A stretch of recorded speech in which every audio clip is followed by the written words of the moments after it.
that's when I had my first struggle with like identity. Like I didn't really know which card to play, right. Because I went to Kaimuki Middle School, and it was like you had the local kids from Palolo Valley, but they're Hawaiian. I'm not Hawaiian. And I used to hear how they would talk about Samoans, like, oh, you know, back then, Samoan, it wasn't cool to be Samoan because you didn't have the rock and all this.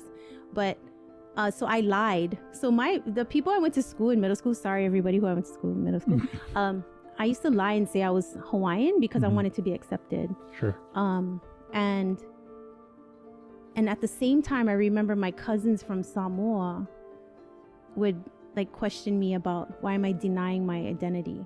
You know, like, why do you tell people you're Hawaiian, or why do you deny that you're Samoan? Right. And, you know, at the time, in my defense, I'd be like, well, you don't go to school here. You go to school in Samoa. You're Samoan in Samoa. Like, you don't have to fight this identity kind of crisis, I guess, I was going through in middle school.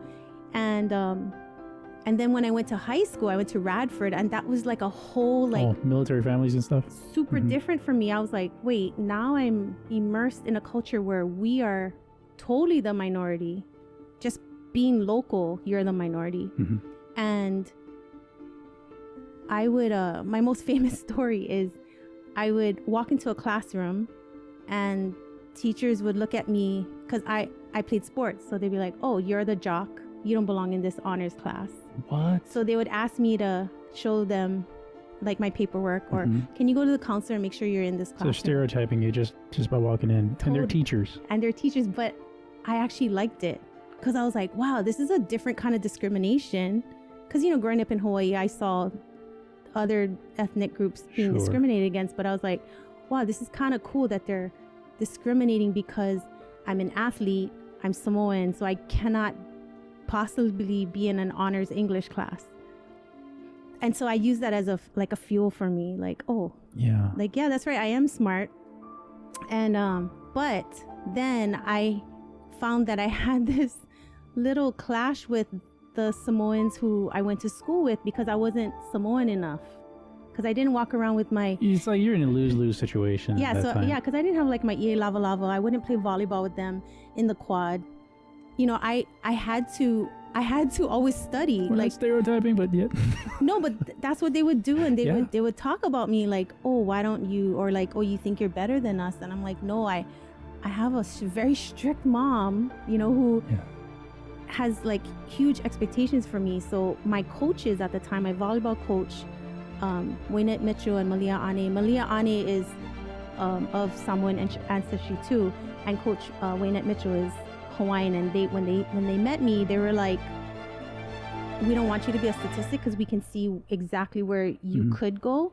And so they're the ones who helped instill time management, the importance of goal setting. And so I would hide out in the chemistry lab because I knew no one else would come find me there, and get all my homework done. Because when I get home, I had expectations of doing feao. So even though I wasn't raised very Samoan, my mom still had like, you come home, you clean the house. Like, you know, you take care of your environment. I'm the oldest, so I help out with my younger brothers and sisters. Then I can do my homework. Then I can have social time if there's time for that. So I was like in this dilemma of, okay, what is it to be someone? Like I remember not even being sure, because when I went to Samoa, I was treated differently too. And then when I came home, it was like people's perception of Samoan, like I didn't fit it. I cannot tell you, if I got $1 for every person who said, oh, do you go to Kamehameha? Or, oh, did you go to Kamehameha? I have pretty money in the bank. Yeah. Because people, and it's sad because people think they're pegging you. Like you're educated, you're articulate, and And so very, very interesting. So for me, I feel like Farrington was where I was supposed to be as a teacher, because when I first got there, I first taught at Kalani High School. Okay. And when I came to Farrington, I was like, wow. John's over there shaking his fist. He's a Kalani grad. Are you? Oh, yeah? Nice, Falcons. Immediately, the students were like, not what's your name, miss, what are you? Like they wanted to know. And then because they would hear rumors like... You should have just started talking Spanish to them or something. Or Japanese. Awesome. Or Japanese. Do you speak Japanese? I'm a Japanese studies major. Wow. That's a whole nother story. But... Little Renaissance lady here.